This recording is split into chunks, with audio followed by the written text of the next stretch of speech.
ప్రస్తుతం మన ముందు ఒక సింహంలా గర్జించడానికి ఎప్పుడు ముందుండే ఏకైక వ్యక్తి కొప్పుల నరసింహారెడ్డి గారు.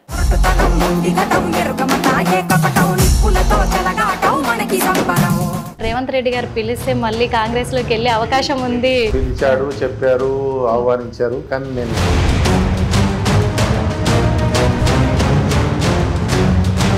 అభివృద్ధి అనేది ఎక్కడున్నా చేసు దమ్మునోనికి ఏడుంటే ఏముంటుంది.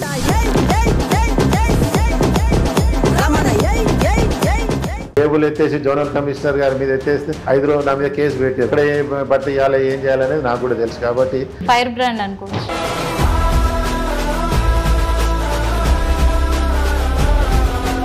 ఇప్పుడు ఇక్కడ ఎమ్మెల్యేనేమో బీఆర్ఎస్ కి సంబంధించిన అతను, ప్రభుత్వం ఏమో కాంగ్రెస్ ది. మరి రెండింటి సపోర్ట్ మీకు ఎలా ఉందండి? కాంగ్రెస్ కంటే కూడా బీఆర్ఎస్ అంటే అసేం. వాళ్ళు కంటిన్యూగా 3వ సారి బీఆర్ఎస్ వచ్చినట్టు ఏ పార్టీని కూడా వాళ్ళు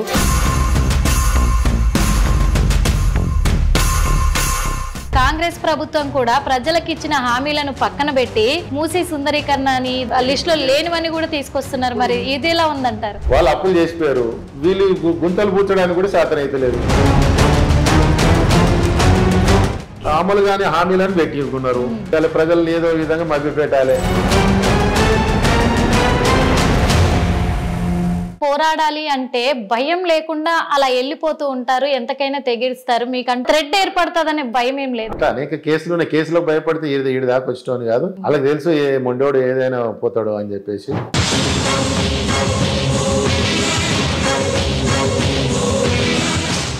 వెల్కమ్ టు హిట్ టీవీ. నేను మీ నిర్మల. ప్రస్తుతం మన ముందు చాలా ప్రధానమైన వ్యక్తి, ఎల్బీ నగర్ ప్రజల గుండెల్లో కొలువుదీరిన వ్యక్తి అని కూడా చెప్పుకోవచ్చు. ఎందుకంటే కొప్పుల నరసింహారెడ్డి గారు అంటే తెలియని వాళ్ళు ఎవరూ లేరు. అంటే మన ఎల్బీ నగర్కి సంబంధించే కాదు, తెలంగాణ రాష్ట్రం మొత్తం మీద కూడా ఈజీగా చిన్న పిల్లగాడిని అడిగినా కానీ ఈజీగా చెప్పే పేరు అంటే కొప్పుల నరసింహారెడ్డి. అందులో ఒకటి మన్సూరాబాదు ఏరియాకి సంబంధించి ప్రతి ఒక్కరి ఇళ్లలో కూడా ఆ పేరు వినబడుతూనే ఉంటుంది.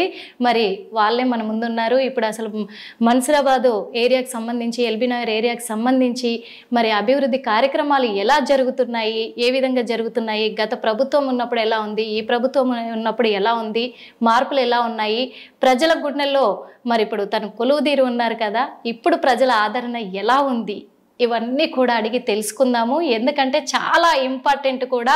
మరి బీజేపీ పార్టీకి సంబంధించి ఒక సింహంలా గర్జించడానికి ఎప్పుడు ముందుండే ఏకైక వ్యక్తి కొప్పుల నరసింహారెడ్డి గారు. మరి వారిని అడిగి తెలుసుకుందాం. నమస్తే సార్. నమస్తే.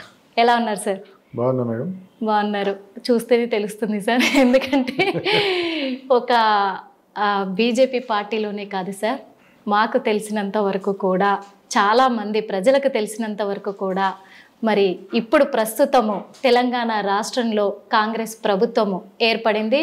ఆ ప్రభుత్వానికి సంబంధించి సీఎం రేవంత్ రెడ్డి గారి వెనకాల కూడా మీరు చాలా బ్యాక్ బోన్ మీరే, రైట్ హ్యాండ్ మీరే అని కూడా మాకు తెలుసు. అందుకు ఇప్పుడు ప్రస్తుతం మన్సూరాబాద్ అభివృద్ధి కార్యక్రమాలు ఎలా ఉన్నాయి సార్? మన్సూరాబాద్ అభివృద్ధి కార్యక్రమాలు అంటే నేను ఎంత చేయాలనుకున్న దాంట్లో కొద్దిగా డల్లే ఉంది. బట్ ఏంటంటే పార్టీలకు అతీతంగా చేయాల్సినటువంటి గత బీఆర్ఎస్ ప్రభుత్వాలు మా పార్టీ వాళ్ళు ఉంటేనే నిధులు ఇస్తాము, మా పార్టీలో చేరితేనే మీకు పనులు చేస్తాము అని చెప్పేసి ఒక కుళ్ళు బుద్ధితోటి వాళ్ళు చేసిర్రు. వాళ్ళ పాపం వాళ్ళ గడిచిపోయినరు. ఇప్పుడు వచ్చిన వాళ్ళు కూడా ఇంకా చదువుకోవడానికి టైం పడుతుంది. కానీ వాళ్ళకు పాలన మీద పట్టు లేక ప్రతి 3 నెలలకు 4 నెలలకు ఒక కమిషనర్ మారడం జిహెచ్ఎంసీలో, దాని మీద పట్టు లేకపోవడం తోటి జరుగుతుంది. అయినా కూడా నాకున్నట్టు అనుభవంతో జిహెచ్ఎంసీలో ఈ ఎల్బీ నగర్ నియోజకవర్గంలో అత్యధిక నిధులు తీసుకొచ్చడంలో నేనే ఉన్నా. అభివృద్ధిలో కూడా ముందుంటాము. కానీ ఎంతైతే మన మన్సూరాబాద్ డివిజన్కి కావాల్సినో అంత నిధులు రాబట్టలేకపోతున్నా.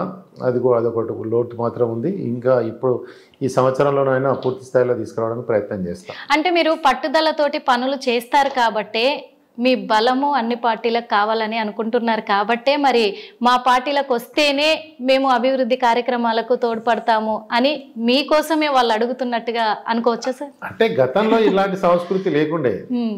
అంతకుముందు మేము 2009-14 కార్పొరేటర్ చేసినప్పుడు బండ కార్తిక్ గారు ఉండే, ఎంఐఎం మేయర్గా ఉన్నా కూడా ఈ సంస్కృతి సాంప్రదాయాలు ఎక్కడ మా పార్టీ మీ పార్టీ అనేది లేకుండా ఒక కార్పొరేటర్ అంటే అందరూ మా ఏరియాలో ఇప్పుడు నా ఈ కాలనీలో కాంగ్రెస్లు ఉంటారు, బీజేపీలు ఉంటారు, ఎంఐఎంలు ఉంటారు, అందరూ ఉంటారు. అందరికీ డ్రైనేజ్ అవసరం, అందరికీ మంచినీళ్ళు అవసరం, అందరికీ కరెంట్ అవసరం, అందరికి. ఈ పార్టీలు ఉంటేనే అభివృద్ధి, ఆ పార్టీలు అనేది ఎక్కడ లేకుండా ఈ కేసీఆర్ ఎప్పుడైతే వచ్చిండో ఆ వచ్చినాకనే ఈ సంస్కృతి తీసుకురాం, వేరేవాడు గెలవద్దు, గెలిచినా మా పార్టీలని వచ్చేసేయాలి అనే కుళ్ళు రాజకీయాలు, ఆ సంస్కృతి అనేది మంచిది కాదు అని అప్పుడు కూడా అనుకున్నాం. చాలామంది పోరాటం చేశారు, కాలగణంలో వాళ్ళు అట్లా అయిపోయారు. కానీ ఎప్పుడు కూడా ఏ పార్టీ గెలిచినా ఎవరు గెలిచినా నిధులు అనేది అందరికీ సమానం ఇవ్వాల్సిందే. ఎందుకంటే ఈ జిహెచ్ఎంసీ అనేది స్వయం ప్రతిపత్తి మీద నడుస్తుంటుంది. ఈ జిహెచ్ఎంసీకి రాష్ట్రం నుంచో కేంద్రం నుంచో డబ్బులు వస్తే నడిచేది కాదు. ఈ రోజు ఎల్బీనగర్ కాన్స్టిట్యున్సీ ఇలాంటివి, షేర్లింగంపల్లి కానీ, మల్కాజ్గిరి కానీ, రాజేంద్ర నగర్ కానీ, ఈ మల్కాజ్గిరి, ఉప్పల్ ఇలాంటి అనేకమైనటువంటి కాన్స్టిట్యున్సీలలో ఒక ఇల్లు కడితే 50 లక్షలు, 20 లక్షలు, 5 లక్షలు ఇంటి ఫీజు కడతాం, ఎల్ఆర్ఎస్ ఫీజులు కడతాం. మా దగ్గర ఏంటంటే జిహెచ్ఎం నగర శివార్లలో మార్చి వస్తుందంటే ఫిబ్రవరిలోనే అడ్వాన్స్ ట్యాక్స్, ఇంటి ట్యాక్సులు పే చేస్తారు. ఒక కమర్షియల్ బిల్డింగ్ ఉందంటే 10 లక్షలు ఉంటుంది. ఒక ఇల్లుకు మినిమం 25,000 నుంచి 50 లక్షల వరకు కూడా ఇంటి ట్యాక్సులు కట్టేటువంటి ప్రాపర్టీ ట్యాక్స్ వాళ్ళు ఉంటారు. అది 100% పే చేసే దాంట్లో నా డివిజన్ 80%, 85% ఉంటుంది. మా ఎల్బీనగర్ కాన్స్టిట్యున్సీ 95% ట్యాక్స్ పేయర్స్ ఉంటారు. అట్లాంటప్పుడు మా నిధులు మేము ఇన్ని కడుతున్నాము, మా ఇంటికి ముంగట లైట్ ఉండాలి, మా ఇంటి ముంగట రోడ్డు ఉండాలి, మా ఇంటి ముంగట మౌలిక సదుపాయాలు ఉన్నాయని వాళ్ళు కోరుకుంటారు. అది ఇచ్చేదాంట్లో మేము ఉండాలి. కానీ ఇవన్నీ చూడరు. ఈ నిధులన్నీ తీసుకుపోయేమో ఎంఐఎం ఏరియాలకు పడేస్తుంటారు. టీఆర్ఎస్ వచ్చినా ఎంఐఎంఏ జోకుతుంది, కాంగ్రెస్ వచ్చినా అక్బర్ బాయ్, అసాద్ బాయ్, ఇదే పని ఉన్నది. కానీ ఒక విషయం అయితే తెలుసుకోవాలనుకుంటున్నాం సార్, ఎందుకంటే ఇప్పుడు మన్సూరాబాద్కి, ఎల్బీనగర్కి సంబంధించిన ప్రజలకు కాదు, మిగతా నియోజకవర్గాల ప్రజలు ఒక క్వశ్చన్ వాళ్ళ మనసుల్లో రేకెత్తిస్తుంది. ఏంటి అంటే ఇన్ని సంవత్సరాలుగా, అంటే చాలా సంవత్సరాలుగా కూడా మన్సూరాబాద్ ఏరియాకి సంబంధించిన ఒక సాయిబాబా టెంపుల్ సార్, ఆ టెంపుల్కి సంబంధించి శ్రీరామనవమి వచ్చిందంటే చాలు, మరి కొప్పుల నరసింహారెడ్డి గారు ఎప్పుడు ముందుండి అన్ని తన సొంత ఖర్చులు పెట్టుకొని ఎంతో అంగరంగ వైభవంగా కూడా చాలామంది ప్రముఖులను పిలిచి గొప్పగా జరిపిస్తారు అక్కడ కళ్యాణం చాలా సంవత్సరాల నుంచి. అది ఎందుకు ఆయనకు అంత అమితమైన ప్రేమ? ఆ టెంపుల్కి సంబంధించి వాళ్ళ వంశపారంపర్యంగా వస్తుందా లేకపోతే ఏంటి అనేది చాలా మందికి కొన్ని క్వశ్చన్స్ మిగిలిపోయి ఉన్నాయి. అది స్వతహాగా అది మా తాతల నుంచి వచ్చినటువంటి భూమి అనేది ఒకటి. అందులో మా బాబాయ్ సత్యరెడ్డి గారు ఈ మన్సూరాబాద్ సర్పంచ్గా చేశారు. ఆయన పార్కులన్నీ కబ్జాలు అవుతున్నాయని చెప్పేసి సాయిబాబా గుడిని పెట్టడం జరిగింది. ఆయన చనిపోవడంతో ఆయన గుడిని కట్టాలి, బాగా శ్రీరామనవమి అంటే ఈ చుట్టుపక్కల ఎక్కడ ఉండొద్దు, మన మన్సూరాబాద్లో జరగాలని చెప్పి ఆయన 4-5 సంవత్సరాలు చేశాడు. చేసినప్పుడు ఆయన హార్ట్ అటాక్ తోటి చనిపోయాడు. ఆ తర్వాత దాన్ని పడేయొద్దు, దానికంటే బ్రహ్మాండంగా చేయాలి, ఇదంతా ఆగిపోతుందేమో అని చాలామంది అనుకున్నారు. కానీ అది అయిపోకుండా దాన్ని కొనసాగించే బాధ్యతలో భాగంగా చేయడం జరిగింది. అది అట్లా కంటిన్యూలో. ఇంకోటి ఏంటంటే శ్రీరాముడు అన్నా కూడా, సీతమ్మ వార్లన్నా, ఇవన్నీ కూడా మీరు రామాయణం తీసుకున్నట్టయితే ఎక్కడ కూడా శ్రీరామునికి సంబంధించిన చరిత్రలో భవిష్యత్తు తరాలకు మంచి జరగాలని, లేకపోతే మంచి సాంప్రదాయాలు పాటించాలని, ఒక అన్నదమ్ములు ఎట్లుండాలి, ఓ వదిన మరిది ఎట్లుండాలి, ఓ ఉమ్మడి కుటుంబం ఎట్లుండాలి, తల్లిదండ్రులను ఏ విధంగా కొడుకు గౌరవించాలని, ఒక కుటుంబానికి సంబంధించిన అన్ని వ్యవహారాలు ఆ శ్రీరామనవమిలో కానీ, ఆ శ్రీరాముని చరిత్రలో కానీ ఉంటాయి. కాబట్టి అది ఇంకా పిల్లలకు అందించే విధంగా, భావితరాలకు అందించే విధంగా ఎవరో ఒకరు చేయాలని చెప్పేసి అది ముందు పోతుంటే, నేను అది కాకుండా వినాయక నిమజ్జనం చేస్తాము, బతుకమ్మల కార్యక్రమం చేస్తాము. నిన్న మొన్న చూసినట్టే మన ఈ ముగ్గుల పోటీలు, అనేక కార్యక్రమాలు, వివేకానంద జయంతి, ఈ కార్యక్రమాలు చేస్తూ ఉంటాం. మా వీరన్న గుట్టలో శివరాత్రిని చేస్తుంటాం.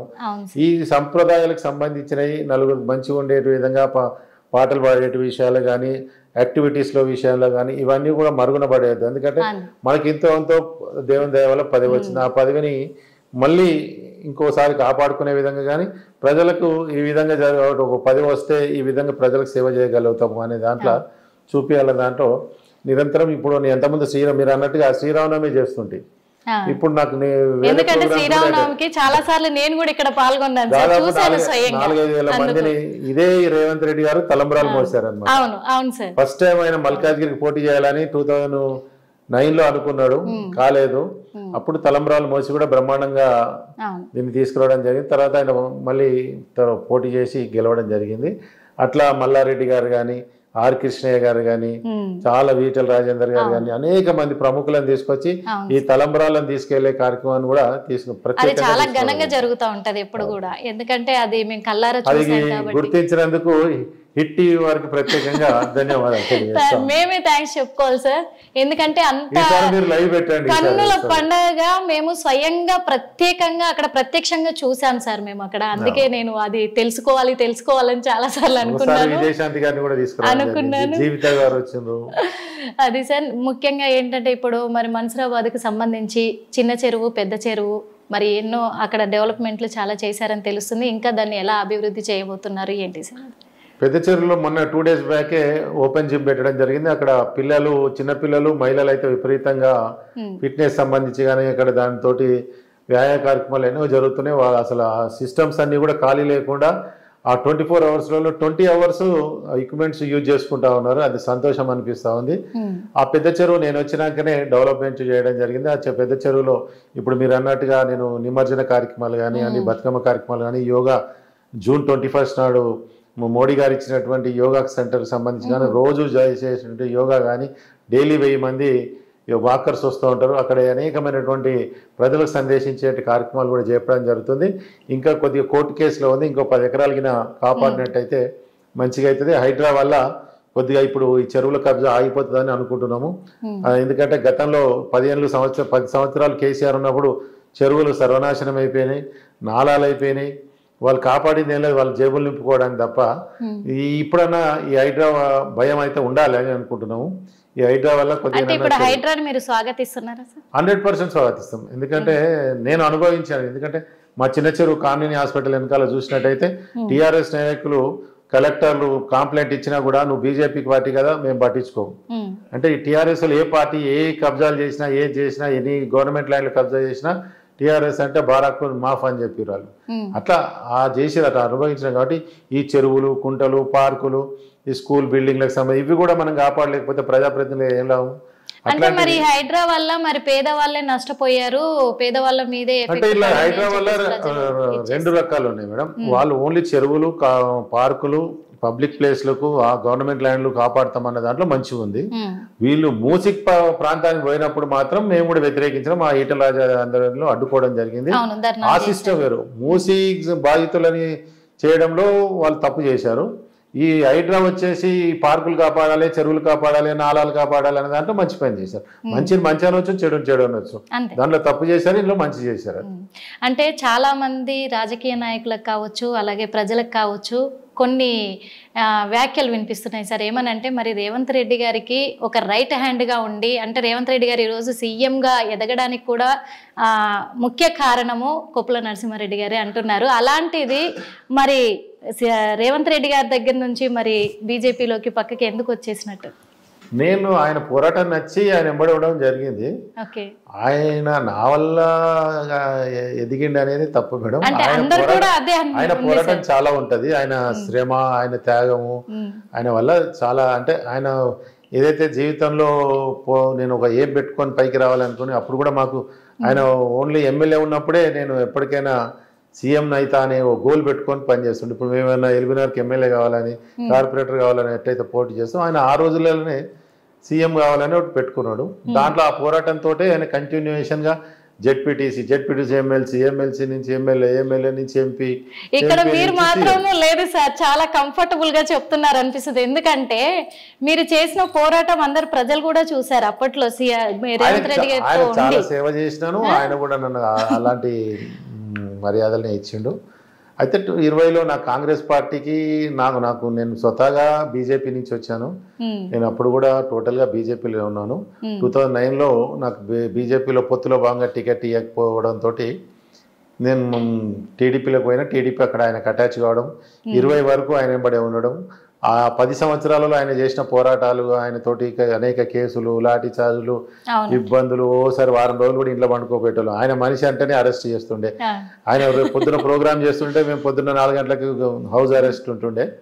అవన్నీ చేసినాం. ఆయన స్మూత్ గానే చెప్పి నాకు కాంగ్రెస్ తోటి నాకు కరెక్ట్ సింక్ కాలేకమో అని చెప్పి మా ఇప్పుడు ఉన్నటువంటి కిషన్ రెడ్డి గారి పిలుపు మేరకు, ఆహ్వానం మేరకు మళ్ళీ రిటర్న్ రావడం జరిగింది. ఇక్కడ కూడా నాకు ఏమి తక్కువ ఏం చేయలేదు, రాగానే టికెట్ ఇచ్చారు, గెలిచాను. నాకు ఇంత పెద్ద జిహెచ్ఎంసీలో డిప్యూటీ ఫ్లోర్ లీడర్ కూడా బాధ్యతలు ఇవ్వడం జరిగింది, దాన్ని నేను కొనసాగిస్తాను. అంటే ఇప్పుడు చిన్న గుసగుసలు వినబడుతున్నాయి సార్, ఏంటంటే మరి రేవంత్ రెడ్డి గారు పిలిస్తే మళ్ళీ కాంగ్రెస్ లోకి వెళ్ళే అవకాశం ఉంది. పిలిచాడు, చెప్పారు, ఆహ్వానించారు, కానీ నేను ఇంక పోదలుచుకోలేదు. ఇక్కడనే అంటే అందులోకి వెళ్తే మరి మీకు మంచి ఒక పొజిషన్ లో కూడా ఎంపీ ఎమ్మెల్సీ పొజిషన్ లో కూడా ఉండే అవకాశం ఉంది కదా సార్. కాంగ్రెస్ పార్టీ మేడం, అది అంత ఈజీగా ఉండదు, అది జరిగింది. ఎందుకంటే ఆ పదవిలో ఉంటే ఇంకా అభివృద్ధి ఇంకా ఎక్కువ ఉంటుంది కదా. అభివృద్ధి అనేది ఎక్కడున్నా చేసు, దమ్మునోనికి ఏడుంటే ఏముంటది. ఇప్పుడు అందులో కాంగ్రెస్ లో ఉన్న వాళ్ళు ఏమైనా అభివృద్ధులు చేస్తుండ్రా? వర్క్ చేయాలని ఉండాలి. ఆ చేయాలని చేసినప్పుడు 24 గంటలు మనం ఎక్కడి నుంచి అయినా ఫండ్స్ రాక. ఇప్పుడు నా ఫండ్స్ గతంలో సుధీర్ రెడ్డి అంతకుముందు ఉన్న వాళ్ళు ఆపితే ఆగుతాయా? నేను విపరీతమైన ఫండ్స్ తీసుకొస్తా. నేను కొట్లాడుతూ ఉన్నాడు, ఓసారి టేబుల్ ఎత్తేసి నా డివిజన్కి ఎందుకు నిధులు ఇస్తలేరని చెప్పి ఓ టేబుల్ ఎత్తేసి జోనల్ కమిషనర్ గారి మీద ఎత్తేస్తే 5 రోజులు నా మీద కేసు పెట్టారు, 5 రోజులు జైలు కూడా పోయినాను. నా డివిజన్ కు ఇంత ట్యాక్స్ వస్తుంది, ఇంత నుంచి మా జిహెచ్ఎంసీకి వస్తున్నాడు, మరి రిటర్న్ మా నిధులు మాకు ఇవ్వండి అని అడుగుతాము.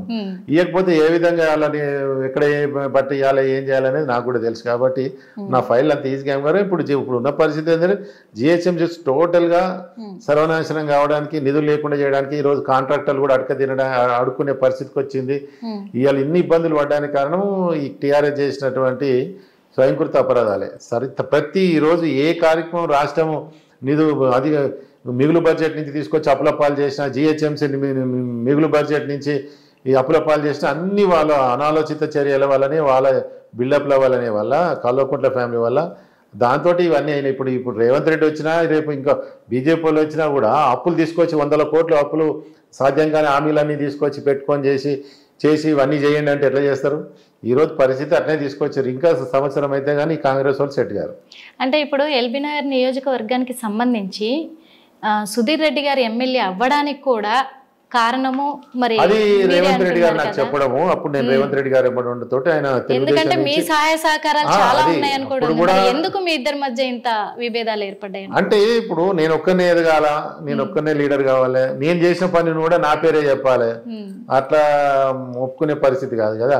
ఇప్పుడు నేను నరసింహారెడ్డి కార్పొరేటర్ ఈ రోడ్ వేయించాడు, లైట్ పెట్టించాడు, యూజీడీ వేయించాడు, ఈ మంచి పని చేశాడని చెప్పుకునే పరిస్థితి ఉండదు. బానిసత్వం లేకుంటుంది అదంతా. ఏ పని చేసినా నేనే చేయాలి, నేను వచ్చేదాకా మీరు వెయిట్ చేయాలి, నేను వస్తేనే టెంకాయ కొడితేనే శంకుస్థాపనలు, నేను చెప్తేనే ఇనాగ్రేషన్లు పెట్టుకోవాలి, నేను చెప్పకుండా ఏ పని చేయకూడదు, నేను చెప్పకుండా ఆఫీసర్లు కూడా ఏ ఫైల్ కదలనియొద్దు, ఈ సంస్కృతి ఉన్నది అనమాట. ఉన్నప్పుడు మనం పక్క జరిగిపోతాం. అంటే ఇది పదవి వ్యామోహం అనుకోవచ్చా? మరి పదవి వ్యామోహము ప్లస్ వేరే వాళ్ళు ఎదగొద్దు అనేది. అలా ఉంటే మరి ప్రజలకు ఎక్కడ న్యాయం జరుగుతుంది? అది జరగకపోయినా సరే, అది ఏమన్నా పని అభివృద్ధి జరగకపోయినా సరే, కానీ అయితే నా వల్లనే జరగాలి, లేకపోతే వేరే వాళ్ళు జరగవద్దు, అట్లనే ఇవన్నీ అడ్డాలు పెట్టడం. ఇక్కడ నియోజకవర్గానికి సంబంధించి గత కొన్ని సంవత్సరాలుగా కూడా మీరే ఇక్కడ కార్పొరేటర్గా చేస్తూ ఉన్నారు. అలాగే మరి ఇప్పుడు ఇక్కడ ఎమ్మెల్యేనేమో బీఆర్ఎస్కి సంబంధించిన అతను, ప్రభుత్వం ఏమో కాంగ్రెస్ది. మరి రెండింటి సపోర్ట్ మీకు ఎలా ఉందంటారు? నేను ఒక విధంగా మంచి జరిగిందని అనుకుంటున్నా. వాళ్ళు కంటిన్యూగా 3వసారి బీఆర్ఎస్ వచ్చినట్టే ఏ సామాన్యుని కాదు కానీ ఏ పార్టీని కూడా వాళ్ళు గెలవనీయకపోరు. గెలిచినా అని 5 రోజులు కూడా వేరే పార్టీలు ఉండనిచ్చేటోళ్ళు కాదు, కేక్స్లు పెట్టడం చేయడము. మేము ఇప్పుడు ఈ సంవత్సరం నుంచి ఫ్రీగా ఉన్నాం కానీ, లేకపోతే వారానికి 4 రోజులు హౌస్ అరెస్ట్లు, లేకపోతే పోలీస్ స్టేషన్లో కూర్చోవాలి. అంత దౌర్జన్యాలు చేసిరు వాళ్ళు. నాకు కాంగ్రెస్ కంటే కూడా బీఆర్ఎస్ అంటే అసహ్యం. కాంగ్రెస్ కంటే కూడా బీఆర్ఎస్ అంటే అసహ్యం మనకి. కానీ మరి బీజేపీ బీఆర్ఎస్ రెండు కూటమే అని అంటున్నారు కదా, మరి బీఆర్ఎస్ ఒకటేనా? అంటే వాళ్ళకు సిద్ధాంతం లేని పార్టీ. కల్వకుట్ల సిద్ధాంతాలే పార్టీ చేయాలి. కల్వకుట్ల వాళ్ళకి చెప్పిన ఆ 4 చెప్పిన ఆఫీసర్లు వినాలి, ఆ కలెక్టర్లు వినాలి, ఎస్పీలు వినాలి. అట్లా ఇప్పుడు ఓ పార్టీ ప్రతి పార్టీకి ఓ సిద్ధాంతం పెట్టుకొని ఈ పని అని. అంతకుముందు తెలుగుదేశం ఉంది, వాళ్ళకి అట్లా ఆ సిస్టమ్ లేకుండే. వేరే పార్టీ ఒకటి గెలవద్దు అన్నప్పుడు. అంతకుముందు మీరు గమనించారు, తీగల కృష్ణారెడ్డి మేయర్ ఉన్నప్పుడు అన్ని పార్టీలు బతికినాయి. అన్ని ఏ పార్టీలో ఇట్లా జైన్ చేసుకునే పరిస్థితి లేదు. మేము మొన్న ఏం చేసిన 48 మంది మేము బీజేపీ కార్పొరేటర్ గెలిస్తే మోడీ దగ్గరికి పోయి కలిసేసి వచ్చినాము. మోడీ గారు హైదరాబాద్కి వస్తున్నానగానే 4 కార్పొరేటర్లను 3 కోట్లు 4 కోట్లు ఇచ్చి కేటీఆర్ కొనుక్కోపోయే పరిస్థితి. అంటే డబ్బులకు ఏదైనా సరే పెట్టాలి, వీళ్ళని ఇన్సల్ట్ చేయాలి. మోడీ గారు వస్తున్నారంటే 4 బీజేపీ వాళ్ళకి కార్పొరేటర్లు మేము మా పార్టీలకు మారిరా అని చెప్పి గొప్ప చెప్పుకోవాలని చెప్పేసి చేస్తుండే. కానీ దాని వెనకాల ఎంత డబ్బు వెచ్చిస్తారు, ఎంత నీచమైన పనులు చేస్తారు అని ప్రజలు ఏమనుకుంటారు అనేది వాళ్ళు ఆలోచించాలి. అట్లనే ఏది చేసినా మేము గొప్ప పని, మేము ఎంత అన్యాయం చేసినా గొప్ప పని, ఎంతమందిని అరెస్ట్ చేసినా గొప్ప పని అట్లా విర్రవీగిరు. అట్లా విర్రవీగా ఇట్లా ఆగమైపోయింది. అంటే ఇప్పుడు రాబోయే రోజుల్లో కూడా మరి బీఆర్ఎస్ బీజేపీ రెండు కలిసి కూటమిగా ఉండబోతున్నాయి అంటున్నారు. మరి మీరు దానికి ఏకీభవిస్తారు? అట్లాంటి పరిస్థితి జరగదు. మా బండి సంజయ్ గారు చెప్పారు, కిషన్ రెడ్డి గారు, రఘునందన్ గారు చెప్తారు, మా ఈటల గారు చెప్తారు, మేము కూడా చెప్తున్నాం. ఆ పరిస్థితికి రాని వస్తే మా పార్టీ ఎందుకు ఉంటుంది? ఇంకా అంటే ఈ క్వశ్చన్ ఎందుకు అడిగానంటే సార్, నేను మరి సీఎం రేవంత్ రెడ్డి గారే అంటున్నారు బీజేపీ ఎప్పుడు నిధులు ఇస్తలేరు అని. వాళ్ళకి ఎప్పుడు అలవాటు అయిపోయింది. వాళ్ళకి మంచి జరిగినప్పుడల్లా వాళ్ళిద్దరు ఒకటే అయిపోయారు. వీళ్ళు ఏమంటారు, కాంగ్రెస్ బీజేపీ ఒకటే అయింది అంటారు. వీళ్ళకు మాట్లాడటం రానప్పుడు, అభివృద్ధి కార్యక్రమాలు చేయలేనప్పుడు, లేకపోతే వాళ్ళు ప్రజలలో చులకనైనప్పుడు వేరే మీద ఎత్తేయాలి. కాబట్టి కాంగ్రెస్ వాళ్ళు వచ్చేసేసి బీఆర్ఎస్ బీజేపీ ఒకటే అయింది అంటారు. బీఆర్ఎస్ వాళ్ళు వచ్చేసి బీజేపీ కాంగ్రెస్ ఒకటే అయింది అంటుంటారు. ఎట్లయితుంది? ఏ భిన్నత్వంలో ఉన్నది ఈ పార్టీ? ఏ పార్టీకి దేనికన్నా సంబంధం ఉంటుందా? మేము ఇక్కడ ఎంత దూరం ఉంటామో అక్కడ అంతే దూరం ఉంటాం. ఏదానా ఇప్పుడు పొత్తుగా గతంలో మీరు చూసుకోండి, బీఆర్ఎస్ కాంగ్రెస్ తోటి కలిసింది, బీఆర్ఎస్ తెలుగుదేశంతో కలిసింది, అదే బీజేపీ తోటన్నా కలిసిందా?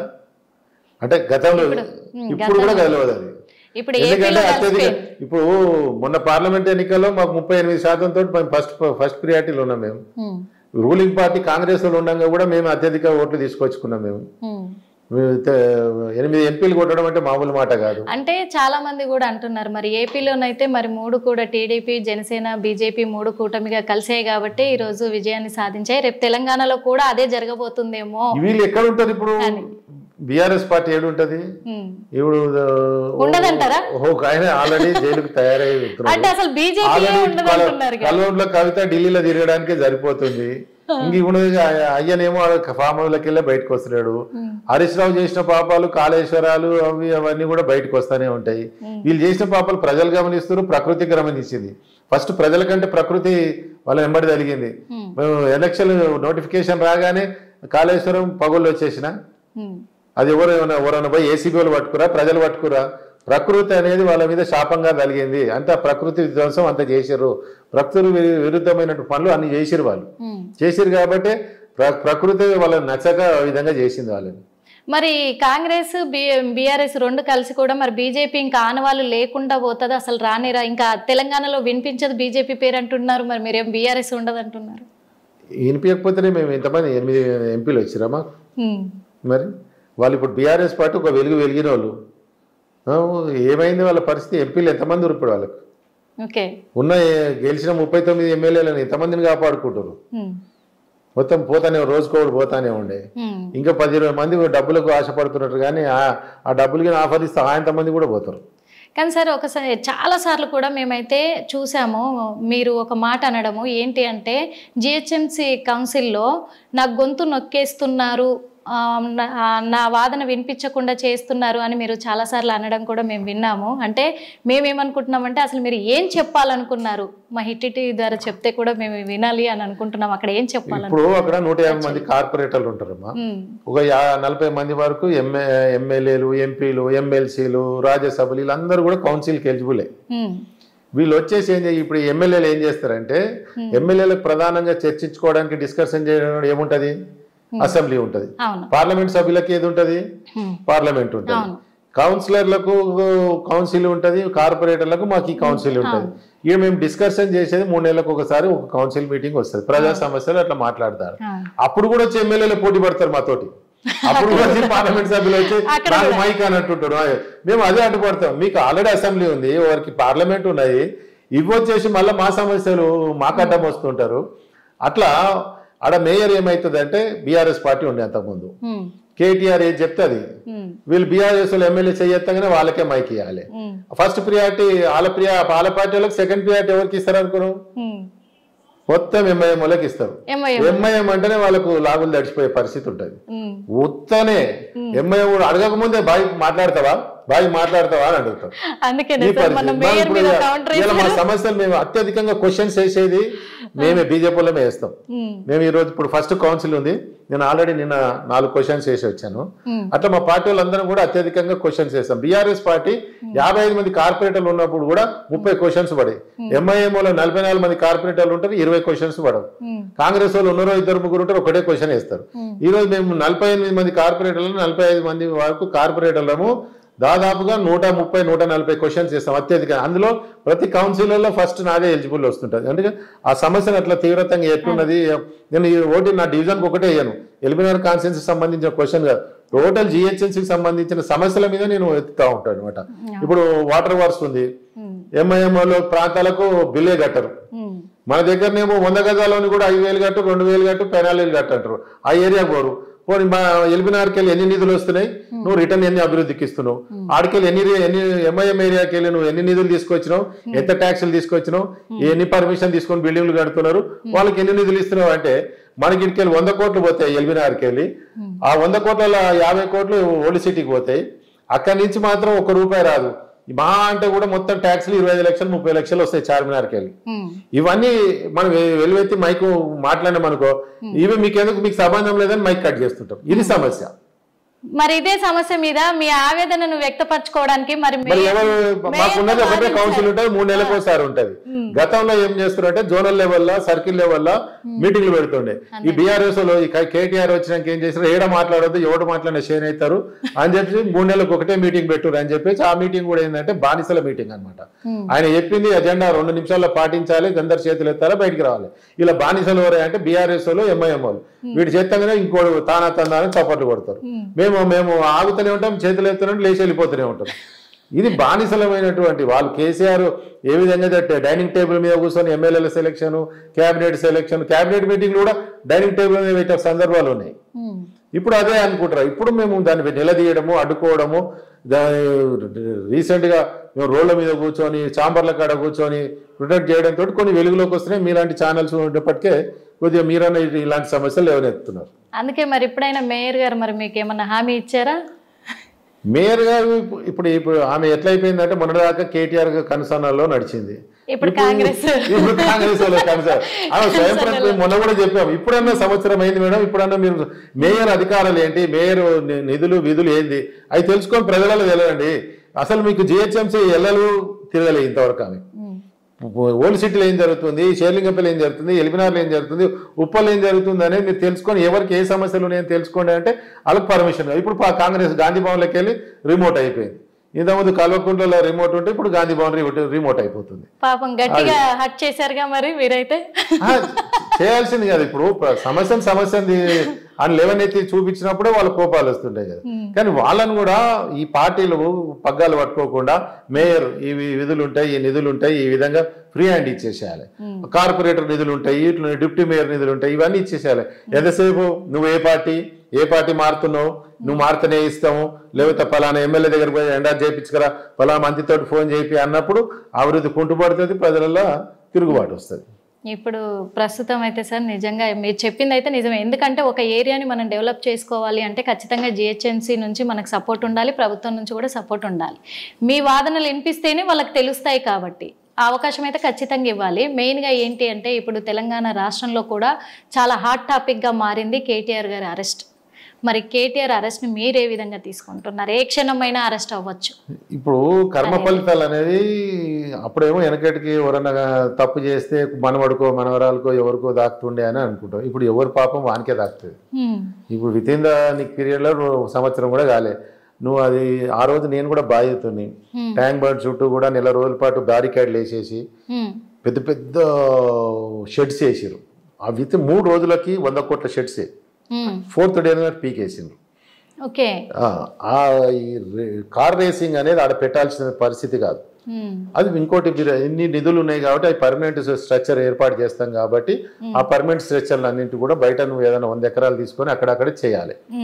ఆ చేయకుండా నడి సిటీలో పెట్టేసేసి ట్యాంక్ బండ్ చుట్టూ పెట్టేసేసి ఆ ప్రాంతాన్ని కూడా ట్రాఫిక్ దిగ్బంధం చేసి ఎంతమందికి అంబులెన్సులు పోకుండా ఉద్యోగస్తులను పోకుండా ఇబ్బందులు పెట్టిండ్రు. పెట్టిన వాడు శాస్త్రీయంగా ఓ పద్ధతి ప్రకారం చట్ట ప్రకారము ఓ జిహెచ్ఎంసీ నామ్సో ఉడా నామ్సో ప్రకారం పోయింది కాదు కదా. నువ్వు ఈ స్వతహాగా నువ్వు ఎలక్షన్ కోడ్ ఉన్నప్పుడు తీసుకుపోయి ఓ విదేశీ సంస్థకు 40 కోట్లు ఇచ్చేసేసి ఏ విధంగా అంటే నెక్స్ట్ నేనే వస్తా, నన్ను అడిగేటోడు, నేను యువరాజుని అని చెప్పేసి అహంకారంతో పోయింది. పాలసీ ప్రకారం పోలేదు. ప్రజలు కోరుకున్నటువంటి పాలసీ ట్యాంక్ బండుని కొబ్బరి నీళ్ళని మంచిగా చేస్తా అన్నటువంటి హామీ లేదు. ట్యాంక్ బండ్ మురికి నీళ్ళు లేకుండా చేస్తా అన్నట్టు హామీ లేదు. కానీ ట్యాంక్ బండ్ చుట్టూ 4 చక్కర్లు పెద్ద పెద్ద విఐపీలకు 4 చక్కర్లు కార్లు కొట్టేంత లోపలనే హైదరాబాద్ వెలిగిపోతుందా? ఇలా హైదరాబాద్ వెలిగిపోతుందా అంటే నువ్వు నగర శివార్లలో వచ్చి చూడండి. జిహెచ్ఎంసీ లిమిట్స్ లోపల మురికి నీళ్ళతోటి దోమలతోటి ఏ నల్లాలు ఓపెన్ చేస్తే మంచినీళ్ళు వస్తున్నావు, మురికి నీళ్ళు వస్తుంటాయి. ఏమవుతున్నాయి రోడ్లు ట్రాఫిక్ జామ్ అయ్యి ఏ విధంగా పొల్యూషన్కు ఇబ్బంది పడుతున్నారు చాలా మంది మహిళలు, బస్సులు లేక ఇబ్బంది పడుతున్నారు, కరెంటు స్తంభాలకు గుద్దుకొని రాకరపడి చేస్తున్నారు. డ్రగ్స్ కలవాటారు. హైదరాబాద్ అంతా కూడా ఇలా డ్రగ్స్ మారం కావడానికి టీఆర్ఎస్ పార్టీ. ఇవి అనేకమైన సమస్యలు ఉన్నాయి. గవి లేకుండా ఒకటేసారి వెలిగిపోతుంది అని చెప్పేసి ప్రపంచ చరిత్రలో హైదరాబాద్ని చూపియాలి అని చెప్పేసి నువ్వు రేసింగ్ కార్లను తీసుకొచ్చి ఆడబెడితే ఎట్లయితుంది? అందులో అవినీతి జరిగిందని 100% అయింది. ఆ రోజుల్లో నేను కూడా రిటర్న్ కంప్లైంట్ ఇచ్చిన, దీని మీద ఎంక్వైరీ చేయండి, ఇన్ని నిధులు ఎందుకు వస్తున్నాయి, ఈ విధంగా మేము ఏదైనా ఒక 100 రూపాయల డెవలప్మెంట్ చేయాలంటే 10 కంప్లైంట్లు కావాలి, ఈ రాత్రి వెలిసిపోతున్నాయి, తెల్లారిసరికి మాయమైపోతున్నాయి, ఎట్లా వస్తున్నాయి అని చెప్పి ఇది 100% కరెక్ట్ అది చేసింది. అంటే ఇప్పుడు వాళ్ళు ప్రజలకు అభివృద్ధి చేయకుండా ఇలాంటి అవినీతికి పాల్పడ్డారు అని చెప్పేసి ఒకేసారి హైదరాబాద్ ను వెలుగు నింపాలని అనుకున్నారు. గచ్చిబౌలి స్టేడియం చంద్రబాబు నాయుడు కట్టించారు, వీళ్ళు ఒక స్టేడియం కట్టించారు, ఒక మైదానం తయారు చేసిరా అంటున్నారు. ఆ స్టేడియంలో డ్రగ్స్ పార్టీ పెడుతుంది గచ్చిబౌలి స్టేడియంలో. అదే అంటున్నాను సార్. మరి ఇప్పుడు కాంగ్రెస్ ప్రభుత్వం కూడా ప్రజలకు ఇచ్చిన హామీలను పక్కన పెట్టి మూసీ సుందరీకరణ అని ఇదని అదని మరి లిస్టులో లేనివని కూడా తీసుకొస్తున్నారు. మరి ఇది ఎలా ఉందంటారు? ఇప్పుడు నిర్మల గారు చెప్పండి, ఏం చెప్పినా వాళ్ళు అప్పులు చేసిపోయారు, వీళ్ళు గుంతలు పూడ్చడానికి కూడా శాతం అయితే లేదు. టోటల్ గా దివాలా తీసారు. దీన్ని తప్పించుకోవాలంటే ఏం చేయాలి? సబ్జెక్ట్ డైవర్ట్ చేయాలి. అమలుగానే హామీలను పెట్టుకున్నారు. ఆ హామీలను ఏ విధంగా చేయాలి? రోజులు గడుస్తున్నాయి, ఏమన్నా ఏదో చేయాలి, ప్రజలలో అలజడి సృష్టించాలి, ప్రజలను ఏదో విధంగా మభ్యపెట్టాలి. హైడ్రా అన్నారు, మేము స్వాగతించినాం. మా అందరు కార్పొరేటర్ల పోయి రంగనాథ్ గారికి స్వాగతం చెప్పేసి వచ్చినాం. నాగార్జున బిల్డింగ్ కొట్టంగానే మేము మంచి కార్యక్రమాలు చేస్తాం అనుకున్నాం. మేము తర్వాత మేము పార్టీ వాళ్ళందరం పోయి సల్కం చెరువు అని ఒకటి ఓల్డ్ సిటీలో ఉంటది. ఆ సల్కం చెరువు అనేది ఎట్లుంటది అంటే సల్కం చెరువు మధ్యలో మట్టి నింపి అక్బరుద్దీన్ ఓవైసీ పెద్ద స్కూల్ కట్టిండు. వాడు ఈ రోజు మాట్లాడతాడు, నేను ఫ్రీగా విద్య చెప్తున్నా, ఫ్రీగా చదువుతున్నాడు. ఫ్రీగా ఏం లేదు, ఫీజులు తీసుకుంటున్నాడు. అట్లా ఆ స్కూల్ని మరి ఎందుకు గులగొడతలేవయా? నువ్వు బార్డర్ మీద ఉన్నటువంటి నాగార్జున చెరువును గులగొట్టడం మంచి పని చేసినావు, అందరికి ఆదర్శంగా. ఈ సల్కం చెరువు నువ్వు గులగొట్టం మరి మేము 40 మంది కార్పొరేటర్లు ఇచ్చినాం. ఆ రోజే మేము వార్నింగ్ ఇచ్చినాం అందరికి. ఈ రోజు పువ్వులు పట్టుకొని వచ్చినాం, రేపు రాళ్ళు పట్టుకొని వస్తాం, సల్కం చెరువు మీద మీరు యాక్షన్ తీసుకోవాల్సింది అంటే సబ్జెక్ట్ తీసుకుపోయి పల్లా రాజేశ్వర రెడ్డికి పెట్టారు. ఆ సబ్జెక్ట్ ని తీసుకుపోయి మల్లారెడ్డికి పెట్టారు. ఈ మల్లారెడ్డివి పల్లా రాజేశ్వర రెడ్డివి ఇక్కడ ఉన్నట్టు అక్బరుద్దీన్ ఓవైసీకి సంబంధించిన ఇన్స్టిట్యూషన్లు పిల్లలు ఇప్పుడు అర్ధాంతరంగా మేము గులగొడితే రోడ్డు మీద పడతారు, వీళ్ళకి మళ్ళీ ఆల్టర్నేట్ లేదు అని చెప్పేసి దీని మీద మేము ఆలోచిస్తున్నాం అని చెప్పి పక్కదో పట్టించారు. ఈ రోజు ఏం చేసారు అంటే అక్బరుద్దీన్ చూడంగానే వీళ్ళ కూర్చోబడుతుంది. అడిగే పరిస్థితి బీఆర్ఎస్ వానికి లేదు, అడిగేటోళ్ళం మేమే. మొన్న కూడా మా వాళ్ళు రాకేష్ రెడ్డి గారు ఎమ్మెల్యేలతో లేవనెత్తిరు. ఇలా సల్కం చెరువు పరిస్థితి ఏంటంటే దమ్మునోడు కూడా గులగొట్టుర్రి అని చెప్పేసి ఇలా రేవంత్ రెడ్డిని కూడా మొత్తం వాళ్ళు వుడ్ బైట్ కాడికి తీసుకొచ్చారు. మొన్నటిదాకా తీస్తే కేటీఆర్ అట్లా తీసుకొచ్చారు అనమాట. అక్బరుద్దీన్ పోయే పరిస్థితి వీళ్ళకి లేదు. ఇలా సల్కం చెరువు కింద గులగొట్టినుంటే ఇలా మేము అదే పూల తీసుకొని రేవంత్ రెడ్డి గారికి వీళ్ళందరూ కూడా చెప్తుంటే, కానీ ఆ సబ్జెక్ట్ తీసుకొచ్చి మళ్ళీ మూసీకి తీసుకొచ్చారు. మూసీ మేము సుందరీకరణ, మూసీకి డిపిఆర్ లేదు, మూసీకి నిధులు లేవు, మూసీకి ఓ ప్లానింగ్ లేదు. ఊరికే వచ్చేసి తీసుకొచ్చి 2 మార్కులు వేస్తుంటే మా ఈటల రాజేందర్ గారు వారం రోజులలో దాన్ని బంద్ చేయించాడు. ఎందుకంటే ఏ ప్లాన్ చేయాలన్నా కూడా ముందు ప్రణాళికతో వాళ్ళు ఓ ఇల్లు కట్టాలంటే బునాదులకు వెళ్ళి రావాలి, ఓ ప్లానింగ్ చేసుకొని రావాలి. ఇంత నిధులు అవుతాయి, ఇన్ని పిల్లర్లు పడతాయి, ఇంత స్లాబ్ అవుతాయి, ఇన్ని లైట్లు పెట్టాలి. దానికి ఏది లేదు, ఊతానే తీసుకుపోయి బుల్డోజర్ ఇక్కడి నుంచి అక్కడ తిప్పేసరికి ఈరోజు పల్సన్ అయిపోయారు, ప్రజలలో కూడా జోకర్లు అయిపోయారు. అందుకని మేము ఒకటే చెప్తున్నాం, మూసీ వేరు హైడ్రా వేరు. హైడ్రాని మేము స్వాగతిస్తున్నాం ఈ రోజు వరకు కూడా. ఈ హైడ్రాలో మీరు చెయ్యండి, హైడ్రాని మీరు చెరువులు కాపాడండి, పార్కులు కాపాడండి, గవర్నమెంట్ ల్యాండ్లు కాపాడండి. కానీ మూసీకి వచ్చేసేటప్పటికి ప్రజలకు న్యాయం చేసే విధంగా అక్కడ కట్టుకున్న వాళ్ళు జిహెచ్ఎంసీ పర్మిషన్లు ఉన్నాయి, గతంలో గ్రామ పంచాయతీ పర్మిషన్లు ఉన్నాయి, మున్సిపాలిటీ పర్మిషన్లు ఉన్నాయి. అనేకమైనటువంటి అనుమతులు లోన్లతోటి కట్టుకున్న వాళ్ళు వాళ్ళకి న్యాయం చేయమని చెప్పేసి ఓ ప్లానింగ్ అయినాకనే మీరు చేయండి అని చెప్పేసి ఈటల రాజు ఆధ్వర్యంలో చేసినాం కాబట్టి అది సక్సెస్ అయినాం. ఈ రోజు కూడా మేము వాళ్ళకి ఏం అడ్డం పోతలేము. అంటే ఇప్పుడు ప్రజలకు ఇచ్చిన హామీలు నెరవేర్చడానికి కూడా కేవలం బీఆర్ఎస్ఏ ముందుకు వస్తుంది పోరాడడానికి, ఆ హామీలను నెరవేర్చకపోవడం వల్ల. కానీ బీజేపీ ఎందుకు ముందుకు వస్తలేదు అని చెప్పేసి కూడా కరెక్ట్ చెప్పారు. బీఆర్ఎస్ ఎవరు ముందుకు వచ్చింది? కల్వకుంట్లలో అరెస్ట్ అయినప్పుడు గవర్నర్ చాంబర్ ముంగట మహిళలంతా పోయి ధర్నా చేయడానికి, కేటీఆర్ ని ఈడీఓలు పిలవంగానే పోయి ఆయన ఇంటి ముంగట ఆయన కాపాడడానికి, ఇంకో ఇంకో ఇంకో నిన్నమనో ఎమ్మెల్యే అరెస్ట్ అవుతున్నట్టు అతికలోడు, ఆ పేరు కూడా వస్తలేదు, కౌశిక్ రెడ్డి. వాడు ఏం మాట్లాడుతుండో తెలుస్తుంది, ఏ సబ్జెక్ట్ చెప్తుండో కూడా తెలుస్తలేదు. వాడు రాత్రి షేన్ అయిపోదాం, అట్లా కాదు షేన్ అవుతుంది, ప్రజల గురించి మాట్లాడుతూ షేన్ అవుతాడు. ఇప్పుడు వాళ్ళ ఇళ్ళ కాడ అరెస్ట్ కాకుండా వాళ్ళని కాపాడుకోవడానికి మాత్రమే ఈ ధర్నాలు వగేరా స్పష్టంగా ప్రజల గురించి ఒక్క కార్యక్రమం చేసిన చూపండి. ఇప్పుడు ఈడీఓలు పిలుస్తారు కాబట్టి నేను చేయలేకపోయాడు అంటే అది తప్పించుకోవాలి అని చెప్పేసి. ఇంకోరు ఏదైనా ప్రోగ్రామ్ పెడుతున్నారు అందులో మాకు మైనస్ అవుతుందంటే అప్పుడు మూసి అని తీసుకొస్తారు. మూసిని మేమే కాపాడినాం కదా, మూసికి గురించి ప్రజలలో నిద్రపోయింది మేము కదా. మరి వాళ్ళు చేసిన పనులన్నీ కూడా కల్వకుంట్ల వాళ్ళకి ఏమైనా డ్యామేజ్ అవుతుంటే అప్పుడు వాళ్ళని కాపాడుకోవడానికి ఉద్యమాలు చేసుకుంటారు తప్ప ఎక్కడ చేసింది లేదా. కవిత అరెస్ట్ అయినప్పుడు అవే ప్రోగ్రామ్స్, కేటీఆర్ అరెస్ట్ పోతున్నాడు అంటప్పుడు అదే ప్రోగ్రామ్ చేస్తారు. ఈ పాడి కౌశిక్ రెడ్డి దినమో ఏదో పోలీసు వాళ్ళు తీసుకుపోతుంటే అడ్డు తల్లుకోవడానికి ఈయన ఇంటికి ఆయన పోయి కౌలు ఇచ్చుకుంటాడు, ఆయన వచ్చి ఈయన ఇంటికి కౌలు ఇచ్చుకుంటాడు. ఇవి వాళ్ళు ఏమైనా ప్రజల గురించి ప్రోగ్రామ్ చేసినేమో చూపించండి ఒకటన్నా. సంవత్సరం నుంచి వాళ్ళు కల్వకుంట్లను కాపాడుకోవడానికి మాత్రమే ఈ బీఆర్ఎస్ నాయకులు వాళ్ళ ఇళ్ల ముంగట కాపాడుకునే ధర్నా. బీజేపీది ఎలా ఉండబోతుంది? ప్రజలకు ఇప్పుడు మేము చెప్పిన మూసిని అడ్డుకట్టు వేసింది మేమే, అనేక కార్యక్రమాలు చేసింది మేమే. ఇప్పుడు సెంట్రల్ గవర్నమెంట్ లో జరుగుతున్నటువంటి అభివృద్ధి కార్యక్రమాలు మిన్న చెర్లాపల్లి రైల్వే స్టేషన్ ఓపెన్ చేసింది. అది మామూలుగా సౌత్ ఇండియాలోనే ఫస్ట్ అయ్యేటట్టుంది. అది అంత పెద్ద రైల్వే స్టేషన్ ఓపెన్ చేసినాం, అక్కడికి కూడా ముఖ్యమంత్రి గారు రాలేదు. అనేక కార్యక్రమాలు చూస్తున్నట్టయితే మీరు రోడ్లు చూడండి, ఎల్బీ నగర్ నుంచి ఇలా చౌటుప్పలు 6 ట్రాక్ రోడ్ నడుస్తా ఉంది. హైదరాబాద్ కు చుట్టుపక్కల హైదరాబాద్ నుంచి చుట్టుపక్కల ఎక్కడ పోవాలన్నా కూడా సెంట్రల్ గవర్నమెంట్ రోడ్లే నడుస్తున్నాయి. మీరు ఏ ప్రాంతం అన్న కూడా ఇప్పుడు చుట్టుపక్కల అవే నడుస్తా ఉన్నాయి. అనేక కార్యక్రమాలలో బీజేపీ ఉన్నది, కేంద్ర ప్రభుత్వం నుంచి నిధులు వస్తున్నాయి. వీళ్ళు ఎంతసేపు కాంగ్రెస్ వాళ్ళు ఏం చేస్తారంటే ఏదో ఆర్ఎస్ఎస్ బూచిని చూపించు అదే చూపించి ఎంతసేపు మధ్యలో ఉన్నటువంటి పంచాయతీలు నువ్వు సీఎం అవుతా, ఈయన డ్యామేజ్ అయితే నేను సీఎం అవుతా, ఆయన డ్యామేజ్ అయితే నేను సీఎం అవుతా అని ఈ 6 గ్యారంటీలను పూడ్చలేక ఈ 6 గిట్ల పెత్తనం ఉన్నది అనమాట. కోమటిరెడ్డి వెంకరెడ్డి, ఉత్తమ్ కుమార్ రెడ్డి, బట్టి విక్రమార్క, రేవంత్ రెడ్డి సాబు, ఇంకో 2 ఉంటారు. వీళ్ళు 6 స్తంభాల ఆటని 6 గ్యారంటీలు ఇవి తేల్చుకోవడానికి అలా టైం అయిపోతుంది. కానీ వాళ్ళు ఇటుక పెట్టి 6 గ్యారంటీలు అంటే అడుగుతున్నాను సార్, మరి 6 గ్యారంటీలు ఎల్బీ నగర్ వాసులకి అంటే ప్రజలకి, మన్సూరాబాద్ ప్రజలకి ఎంతవరకు అమలయ్యాయి సార్?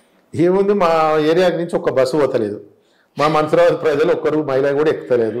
ఏమన్నా ఎక్కితే చౌటుపల్లికి దిర్శనాలు పోతుంది, అది కూడా ఇంతకుముందు 15 నిమిషాలకు ఒక బస్సు వచ్చేదట, ఇప్పుడు గంటకు ఒక బస్సు వస్తుంది. అదే ఎక్కువ బస్సులు వేస్తే మళ్ళీ డీజిల్ కార్స్ ఆల్రెడీ దివాలా తీసి ఆర్టీసీని దివాలా తీపిచ్చారు. ఇంకా ఉచిత బస్సు తోటి అది ఇంకా ఆగమైతే అడిగింది వాళ్ళు చేశారు. ఇవి ఏమి లేవు, ఏమి వస్తలేవు, వాళ్ళు ఇచ్చే పరిస్థితిలో కూడా లేరు. ఇప్పుడు రోజు కాంట్రాక్టర్ మా జిహెచ్ఎంసీ దగ్గర కిరోసిన్ పోసుకుంటామని తగలబట్టుకుంటామని చెప్పి కాంట్రాక్టర్లు బాధపడతా ఉన్నారు. అంటే ఇక్కడ ప్రజలు కూడా చాలా మంది కూడా అంటుంటే విన్నాం సార్.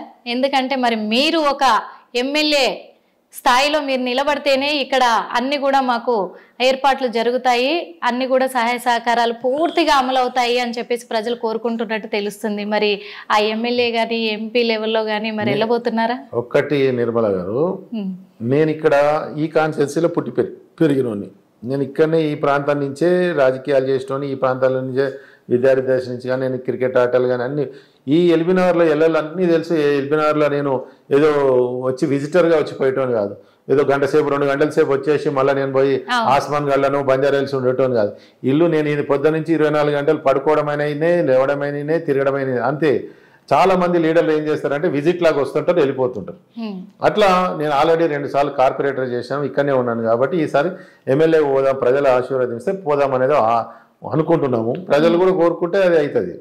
పార్టీ ఖచ్చితంగా అవకాశం ఇస్తే ముందుకు పోతాను. ఎందుకు అడిగానంటే సార్, మరి ఇన్ని సంవత్సరాలుగా కూడా ఈ ప్రజలకు అండగా నిలబడుతూ అన్ని చూసుకుంటూ కూడా మరి కార్పొరేటర్గా మీరు ఉన్నారు, కానీ వేరే వేరే వాళ్ళను ఎమ్మెల్యేగా చేయడానికి మీరు సహాయం చేస్తున్నారు. అదేదో మీరే ఉంటే బాగుంటుంది అని ప్రజలు కోరుకుంటున్నారు. అప్పుడు మీరు అన్నది కరెక్టే. నేను మల్లారెడ్డి ఎంపీ గెలుపులో కానీ, రేవంత్ అన్న గెలుపులో కానీ, ఇప్పుడు ఉన్నటువంటి ఈటల అన్న కానీ, సుధీర్ రెడ్డి 18లో గెలిచినటువంటి అప్పుడు కానీ అనేక సార్లు వాళ్ళకి సహాయ సహకారాలు అందించడం జరిగింది. ఆ పనులు చేసడం జరిగింది.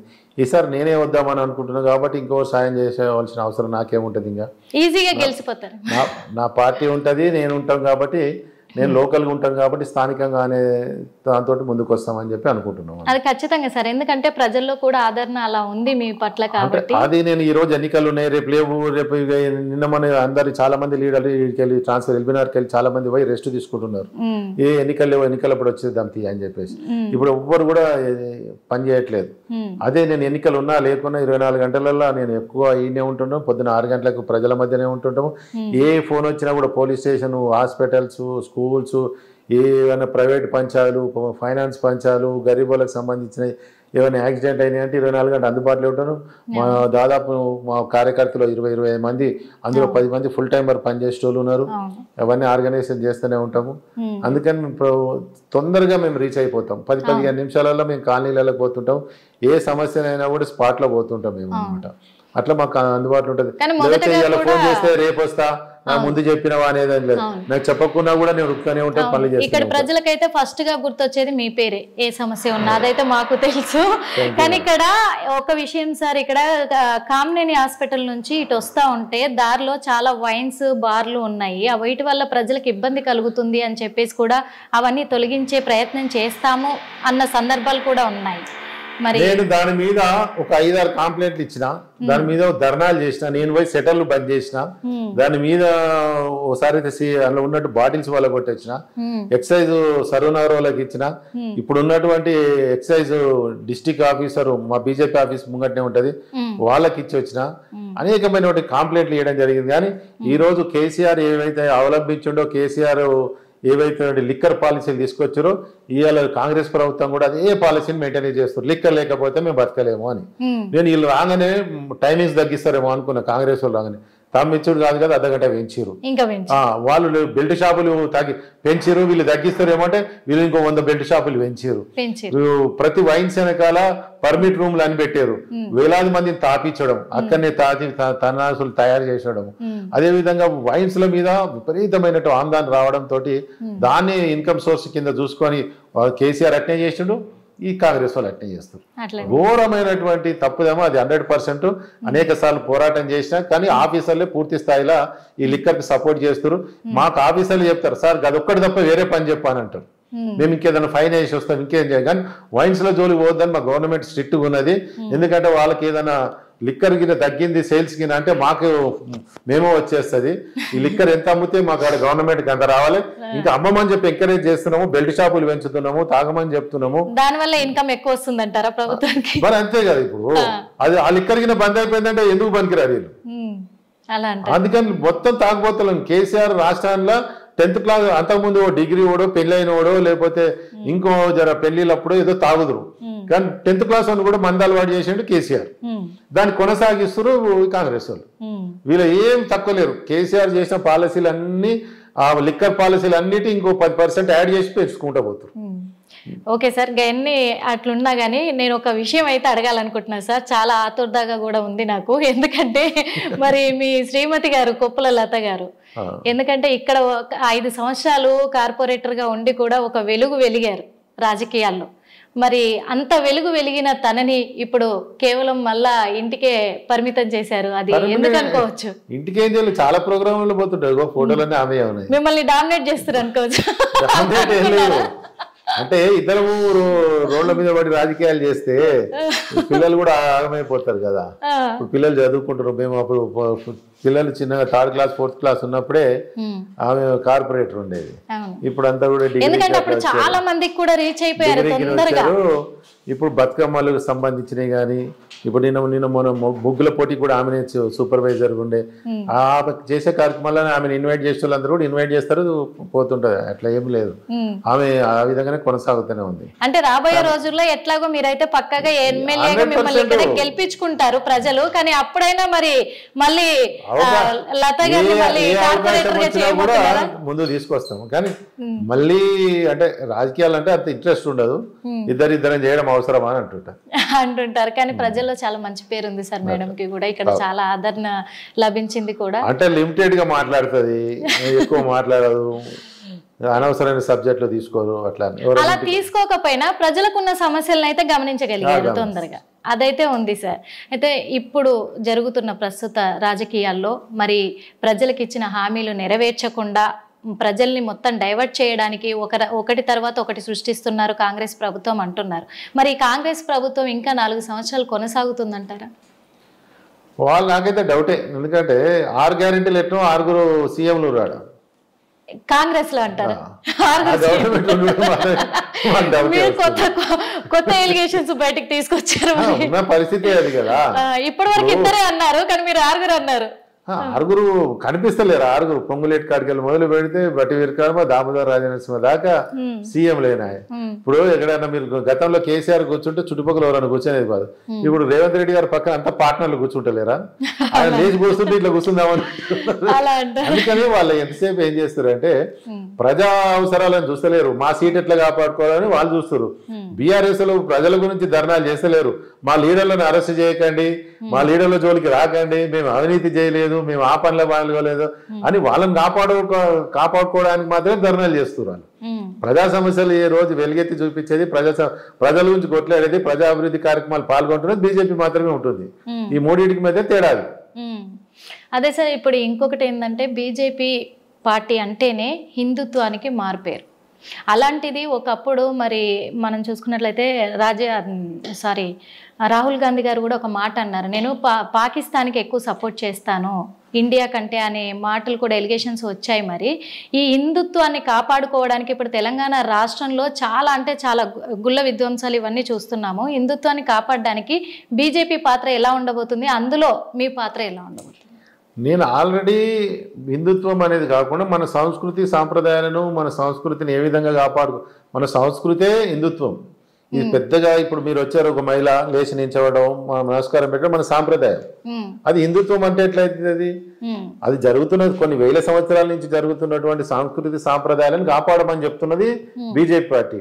అట్లా కాదని చెప్పేసి వాన్ టోపీని తీసుకొచ్చి మన నెత్తి మీద పెడతాము, వాని వ్యవహారాలన్నీ కూడా నువ్వే కాపాడాలి, ఆయనకు సంబంధించిన ఆచారాలను నువ్వే ఆచరించు అని చెప్పేసి మన మీద బలవంతంగా రుద్దుతున్నది కాంగ్రెస్ వాళ్ళు.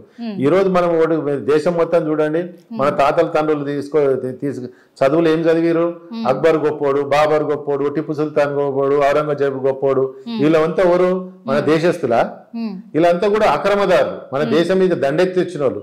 ఈ దేశాన్ని మొత్తం కూడా కబస్తతో పెట్టుకొని మహిళలను చేరదీసిన ఇబ్బందులు పెట్టిన వాళ్ళు, దేశాన్ని మొత్తం కూడా నాశనం చేయాలని చెప్పి గుళ్ళు గులగొట్టడి. ఇవాళ మీరు నార్త్కి వెళ్ళి మొదలు పెడితే రామప్ప గుడికి పోండి, వరంగల్ పోండి, ప్రతి గుడిలో అక్రమదారులు వీళ్ళందరూ కలిసి ముస్లిం సంబంధించినటువంటి అక్రమదారులు అందరూ కూడా మన గుళ్ళను గులగొట్టిన వాళ్ళే. ఈరోజు మన ఏ హిందూ రాజైనా ఎవరైనా కూడా వాళ్ళ సంస్కృతిని కాపాడుకొని వాళ్ళ రాజ్యాలు కాపాడుకోవడానికే చేసిరు, కానీ ఎక్కడన్నా మనోళ్ళు పోయి దాడులు చేసే సందర్భాలు లేవు కదా. అదే సంస్కృతిని కాంగ్రెస్ వాళ్ళు చరిత్రలో ఏం చేశారంటే మొత్తం కూడా నెహ్రూ కాడి నుంచి మొదలు పెడితే అందరూ వీళ్ళు గొప్పోలే అని చెప్పారు.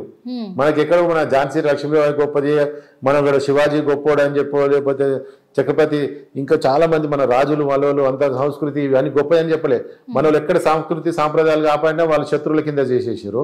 వాళ్ళని మాత్రం మన చదువులలో మొత్తం గొప్పలను తీసుకుపోయి అక్బర్ రోడ్డు, బాబర్ రోడ్డు, ఔరంగజేబు కూడా ఢిల్లీలో మొత్తం అవే రోడ్డు పెట్టుకుంటూ వచ్చారు, అవే చదువులు చదువుకుంటూ వచ్చినాం మనం. ఈ రోజు వాట్సాప్ వచ్చి, ఫేస్బుక్ వచ్చి, ఇలా నరేంద్ర మోడీ గారి వల్ల చరిత్ర ఏంది, చరిత్ర ఏ విధంగా తిరగబడ్డది అని చెప్పేసి. మన చరిత్ర ఏంది? తెలంగాణ చరిత్రగా. తెలంగాణ అంతా రజాకారుల చరిత్ర. మన రజాకార్లో పోతే ఇక్కడ చౌటుప్పల్ గుండ్రాం పేలిపోతే ఒక బాయిల 300 మందిని మనోళ్ళని చంపిర్రు. ఆ చరిత్ర మనకేమైనా చదువులలో ఇక్కడ ఉందా, మనకేమైనా పాఠం ఉందా? మనకు అన్ని కూడా ఇవే ఉంటాయి. మరి గోల్కొండ కోటను మొత్తం 7 నవాబులు పాటించు, 7వ నిజాము, 6వ సాలార్ జంగు, ఇవి మనకు చదువుకున్నాయి. ఈ చదువుకున్న దాంట్లోనే చరిత్రని వక్రింపజేసిర్రు. ఈ చరిత్ర కాదు మనది, ఈ సంస్కృతి కాదని చెప్పేసి బీజేపీ చెప్తున్నది. ఎక్కడ పోయి వీడు గొప్పడు ఆడు గొప్పడు ఎప్పుడు బీజేపీ చెప్పదు. బీజేపీ ఎప్పుడు చెప్పేది ఏంటంటే ఈ దేశం సంస్కృతే గొప్పది, ఈ దేశంలో పుట్టినోడు మా అందరినీ గౌరవిస్తాడు, ముస్లింని గౌరవిస్తాడు, క్రిస్టియన్ గౌరవిస్తాడు, అందరిని గౌరవిస్తాడు. కానీ వీళ్ళు కాంగ్రెస్ పార్టీ వాళ్ళు ఏం చేస్తారు, హిందువులు దొంగలు, హిందువులు ఉగ్రవాదం అని చెప్పేసి 100 మంది హిందువులు చచ్చినా పర్లేదు కానీ ఒక్క వేరేవానికి కుక్క గర్వద్దు అని చెప్పి మాట్లాడేటోళ్ళు వాళ్ళే అనమాట. అట్లనే ప్రజలంతా తెలుసుకుంటున్నారు ఏ విధంగా ఇవ్వాలనేది రిజల్ట్స్ ఇస్తూ ఉన్నారు. ప్రజలు ఎవరు కమ్యూనిస్టులు ఎట్లయితే అంతరించిపోయారు, ఏ రోజులో ఏ విధంగా అయితే అంతరించిపోతారో వాళ్ళు కూడా కాంగ్రెస్ రోజు అంతరించిపోతా ఉన్నారు అనమాట. అయితే ఇక్కడ మరి రిజర్వేషన్ చేంజ్ అవబోతుంది అని తెలుస్తుంది. చేంజ్ అయితే ఎలా ఉండబోతుంది? రిజర్వేషన్ల జనరల్ ఉన్నక్కడ పోతాం, జనరల్ ఎన్నో దగ్గర కాకపోద్దా అని అట్లా అంటే చాలా చోట్ల చాలా మంది కొంతమంది పని చేసే వాళ్ళకి ఇబ్బంది కలుగుతూ ఉంటది. అది కాలం నిర్ణయిస్తూ ఉంటది. కాలం నిర్ణయిస్తుంది. ఇంకా చివరిగా ఒకటి అడుగుదాం అనుకుంటున్నాను సార్, మరి ఇక్కడ మన్సూరాబాద్కి సంబంధించి, ఎల్బీ నగర్కి సంబంధించి మరి కొప్పుల నరసింహారెడ్డి గారి సేవలు అంటే అభివృద్ధి కార్యక్రమాలు ఇంకా ఎలా ఉండబోతున్నాయి, ఎలాంటివి ఇంకా చేయబోతున్నారు? నేను పెద్ద చెరువును ఒక టార్గెట్ చేసుకొని అభివృద్ధి చేయడం జరిగింది. బేసిక్ కమ్యూనిటీస్ అయితే అండర్ గ్రౌండ్ డ్రైనేజ్, ఎలక్ట్రిసిటీ, రోడ్లు, ఈ వీరన్నగుట్ట కూడా నేనే వెలుగులో తీసుకురావడం జరిగింది. గతంలో వీరన్నగుట్ట అంటే చుట్టుపక్కల ప్రాంతాల్లో కూడా తెలిసేది కాదు. ఆ వీరన్నగుట్టలో శివరాత్రికి సంబంధించి ఏర్పాటు చేయడం, అక్కడ ఆ దేవుని వెలుగులో తీసుకురావడం, ఆ కార్యక్రమాలు చేయడం జరుగుతుంది. అట్లా బేసిక్ కమ్యూనిటీస్ నిత్యం సమస్యలు మనము జీవితాంతం మన ఇల్లు ఏ విధంగా మెయింటైన్ చేయాలో కాలనీలు కూడా అట్నే మెయింటైన్ చేసుకోవాలి. బేసిక్ సమస్యలు అయితే అండర్ గ్రౌండ్ డ్రైనేజ్, కరెంటు, ఓ బయటికి వెళ్తే మహిళలకు రాత్రిపూట వాకింగ్ చేసుకోవడానికి పార్కులు, ఓ లైట్ వేసుకుంటే ఎక్కడ గుంతలు లేని రోడ్లు, పార్కులు స్వచ్ఛందంగా ఉండడం, కబ్జాలు కాకుండా ఉండడము, ఈ బేసిక్ కమ్యూనిటీస్ చేయడం జరుగుతుంది. ముఖ్యంగా నాకు పెద్ద ఎసెట్ ఏంటంటే పెద్ద చెరువు. ఈరోజు పెద్ద చెరువులో 1000 మంది వరకు వాకింగ్ చేసుకుంటా ఉన్నారు, చిన్నపిల్లలు ఆడుకుంటా ఉన్నారు. ఎక్కడ కూడా 100 గజాలలో పిల్లలు ఊరికిపోయి వ్యాయామం చేసుకునేట్టు, చిన్నపిల్లలు కింద పడాలి, మీద పడాలి, మోకాళ్ళకు దెబ్బలు తాకాలి, మోకాళ్ళకు దెబ్బలు, అనేకమైనటువంటి కార్యక్రమాలు చిన్నపిల్లలు చేసుకోవాలి. కానీ ఈరోజు పిల్లలకు ఆ స్థాయి లేక ఇళ్లలోనే ఉండడము చేయడము, వాళ్ళు 5 నిమిషాలు కూర్చుంటే సెల్ ఫోన్లలో ఆడుకోవడాలు జరుగుతూ ఉన్నాయి. కానీ అట్లా ఉండొద్దు అని చెప్పి ఈరోజు మీరు ఎప్పుడైనా ఇదే వీడియోలు తీసుకుపోయి 6 గంటలకు పెట్టండి. పెద్ద చెరువులో 400-500 మంది పిల్లలు సైకిళ్ళు దొక్కుకుంటా ఉన్నారు, ఫుట్బాల్స్ ఆడుకుంటా ఉన్నారు. వాళ్ళకి ఇష్టమైన చిన్నపిల్లలు ఎన్ని కార్యక్రమాలు చేసుకుంటూ అన్ని కార్యక్రమాలు చేసుకుంటా ఉన్నారు. అట్లా చేయాలి. బతుకమ్మ పండుగ వచ్చిందంటే బతుకమ్మల్ని అందులో వేయడానికి వెళ్ళాలంటే చిన్న దారి కనిపించలేదు. ఈ రోజు రాత్రి 2 గంటలకు కూడా మహిళలు పోయి ఇక్కడ ప్రశాంతంగా గాలి పీల్చుకొని రావచ్చు అనేటట్టు లైటింగ్ పెట్టినా అన్ని చేసిన. అట్లా అనేక కార్యక్రమాలలో కాలనీలలో కొన్ని అభివృద్ధి కార్యక్రమాలు చేస్తా ఉన్నాం. అది ముందుకు పోతా ఉన్నాయి. ఈసారి 6 నెలల్లో 100% తీసుకురావడానికి ప్రయత్నం చేస్తా ఉన్నాను అనమాట. కానీ చివరిగా అడుగుతాను సార్, ఓపెన్గా చెప్పండి సార్, ఒక ఉన్నతమైన పదవిలో ఉంచుతాను, పదవి ఆఫర్ చేస్తాను, మీరు కాంగ్రెస్లోకి రండి అని రేవంత్ రెడ్డి గారు ఆహ్వానిస్తే మీరు వెళ్ళబోతున్నారా లేదా? ఎందుకంటే ప్రజలకు కూడా ఒక అనుమానాలు ఉన్నాయి. ఎందుకంటే చాలా మంది అంటారు, ఎందుకంటే ఆయన తోటి నేను అంత కలిసి తిరిగిన కాబట్టి. అందుకే ఒక్కొక్క రోజు పొద్దు నుంచి రాత్రి దాకా ఆయన ఎంబడి పోలీస్ స్టేషన్లో కూర్చుంటుంటే ఆయన దగ్గరకు పోవద్దు అని చెప్పి నన్ను అరెస్ట్ చేస్తుండే.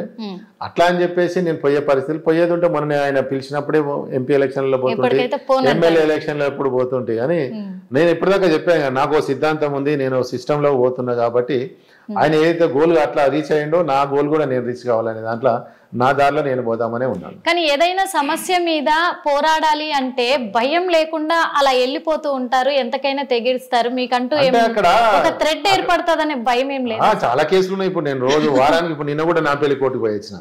అందుకే అంటే 9-10 కేసులు ఉన్నాయి, బుక్ చేస్తూనే ఉంటారు. గతంలో చాలా కేసులు బుక్ చేశారు. నేను ఖాళీ ఒక స్టేట్మెంట్ ఇస్తే నా మీద కేసు పెట్టారు, జైలు పోవడానికి పంపించడానికి ప్రయత్నం చేశారు బీఆర్ఎస్ లో చాలా మంది. అట్లా అనేక కేసులు ఉన్నాయి. కేసులో భయపడితే ఈడు దాకా వచ్చేటోని కాదు. అలాగే తెలుసు ఏ మొండోడు ఏదైనా పోతాడు అని చెప్పేసి అదే కొంతమంది ప్లాన్ చేస్తూ ఉంటారు. అలా మొండిగా ఉన్నారు కాబట్టి అన్ని పార్టీలకు అవసరం అని, అందుకే మా పార్టీలకు రాని పిలుస్తున్నారేమో. పిలుస్తారు వాళ్ళకు, ఎందుకంటే అంటే పార్టీ మంచిది అయ్యింది, సిద్ధాంతం మంచిగా ఉన్నప్పుడు ఎవరన్నా ఆలోచిస్తాం. కానీ ఇట్లా నా ఇంటికి సేవ చేయాలి, నాకు సేవ చేయాలి, నా కుటుంబానికి సేవ చేయాలి, రాష్ట్రంలో ఎవరు లేరా, మేధావులు లేరా? కల్వకుంట్ల కవిత, కేటీఆర్, హరీష్ రావు, హిమాంశురావు, చంద్రశేఖర్ వీలే ఉంటారా? ఆల్రెడీ తయారు చేసిరు కదా. ఇప్పుడు 4వ తరం కూడా వచ్చేసింది, 3వ తరం అయిపోయింది, 4వ తరం కూడా లీడర్షిప్ని తెలంగాణ ఇప్పుడు మనకు 7వ నిజాము, 5వ నిజాము, 6వ నిజాము ఎట్లా తీసుకున్నాము గోల్కొండ కోటకు పాలించినట్టు. ఇప్పుడు కల్వకుంట్ల కూడా బీఆర్ఎస్ పార్టీని అట్టనే కేసీఆర్ అయిపోయాడు, కేటీఆర్ అయిపోతాడు, హిమాంశురావు వస్తాడు. మధ్యన ఇప్పుడు హరీష్ రావు నడుస్తుంది, కవిత అక్కడ నడుస్తుంది.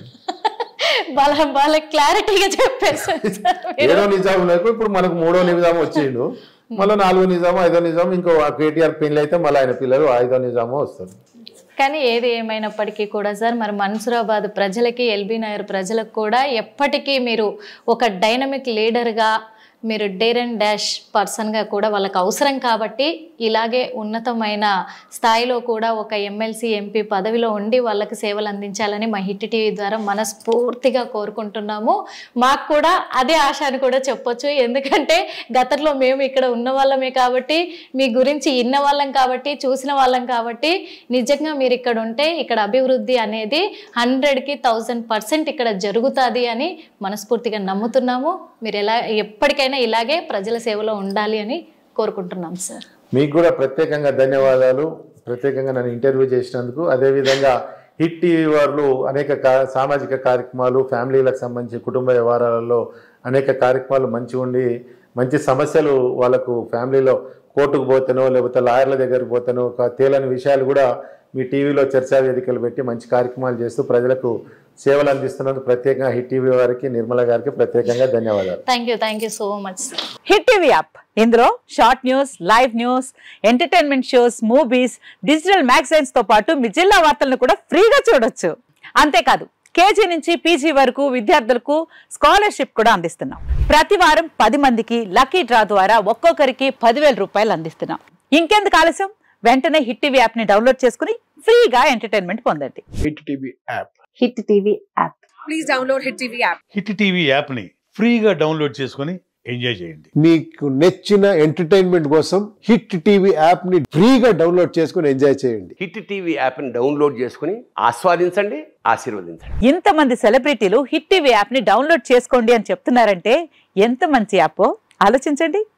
అమెరికా అమెరికా అమెరికా అమెరికాలో చదవాలనుకునే వాళ్ళకి విశ్వసనీయమైన పేరు మన శౌర్య కన్సల్టెన్సీ.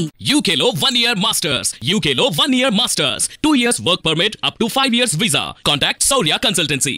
Contact 89851 89851.